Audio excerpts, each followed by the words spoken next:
আমার মনে হয় যে একটা মানুষের বারবার চাকরি পাওয়া উচিত, নিজের জন্য না, পরিবারের জন্য। আমার বাবা মা মনে করে কান্না করে ফেলছে ভাই। তো অনেক মানুষ আমাদের বাসায় চলে আসে, কারণ আমি নিম্ন মধ্যবিত্ত পরিবারের একজন ছেলে। তো তারা অবাক হয়ে গেছে, কিভাবে টাকা ছাড়া চাকরি দেখি নাই এর আগে, কেমনে সম্ভব, কেউ রয়েছে যে চাকরি কি আসলে হয়েছে না এমনি বলতো। আসসালামু আলাইকুম, আমি মোহাম্মদ কামরুল হাসান, প্রাথমিক বিদ্যালয়ে সহকারী শিক্ষক হিসেবে আছি আর জনতা ব্যাংকে আছি রিকমেন্ডেড। একটা সময় একটু হতাশায় ছিল, আমি নিজেও হতাশায় ছিলাম, কারণ আমি তো নিম্ন মধ্যবিত্ত পরিবার থেকে উঠে আসছি। আমার দুইটা চাকরি হয়েছে, শুধু আবেদন ফিস খরচ হয়েছে, আর কোনো টাকা পয়সা লাগে না। আমার ক্ষেত্রে চাপ না হলে আমি পারি না। আমি একটা জিনিস একা একা চলতে চলতে এক সপ্তাহ 15 দিন যেতে পারি, তারপরে আবার ডিস্ট্রাক্টেড হয়ে যাই।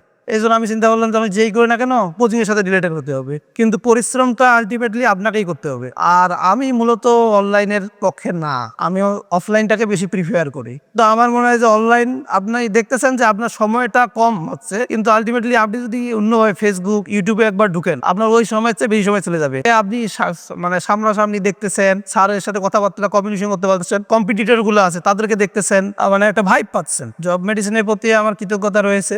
জব মেডিসিনের রংপুরের যে লাইব্রেরিটা আছে সেটাও আমার ভালো লাগে, সেখানে আমি আসি, অনেকের সাথে দেখা সাক্ষাৎ হয়। আর যে কোচিংটা আছে এটা এখানকার স্টুডেন্টের জন্য আসলে একটা আশীর্বাদ স্বরূপ। এত অল্প টাকায় এত ভালো সার্ভিস আসলে পাওয়া খুব কঠিন। ফাইনাল ইয়ারের পরীক্ষা দেওয়ার পরে আমি বিসিএস এর উপর একটা কোর্স তুললাম, এবং আমি যখন বিসিএস এ ভর্তি হইলাম তখন আমি দেখি সবাই অনেক ভালো, অনেক পরিশ্রম করে। আমি দেখে প্রথমে ভয় পাইলাম যে আমি কি পারবো এদের সাথে। তো একটা পর্যায়ে প্রথম পরীক্ষায় যাতে আমি অল্প কিছু নাম্বার কম পাই, কমের জন্য ফেল করলাম। তখন আমি কিন্তু আপনার বিভিন্ন শিক্ষা প্রতিষ্ঠান ওখানে ক্লাস নিতাম, আবার টিউশনই করে দিতাম, অনেক কোচিং এও ক্লাস নিতাম। তো আমি চিন্তা করলাম যে আমার যে চাকরি যদি আমার টার্গেট হয়ে থাকে, তাহলে আমার এগুলো বাদ দিতে হবে। কষ্ট করে চলি, একটা টিউশন রাখি বা দুইটা রাখবো, আর এগুলো রাখবো না। তারপরে এই যে চাকরির জন্য পড়ালেখা করতাম। আমি যখন আমার পড়ালেখা থেকে ডিস্ট্রাক্টেড হইতাম, তখন আমার মায়ের মুখটা আমার চোখের সামনে আসতো, যে এখন আমি এই কষ্ট করতে পারতেছি না, কিন্তু আমার মা বাবা তো অনেক কষ্ট করতে না। আমার মা বাবার জন্য হলেও আমি একটু পরিশ্রম করি, যাতে তাদের শেষ বয়সটা একটু ভালো যায়। আমার বিসিএস এর রেজাল্ট হবে, সেদিন আমি প্রথমে নামাজ পড়ে প্রথম ফোনটা আমার বাবা মাকেই জানাবো যে আমি আজকে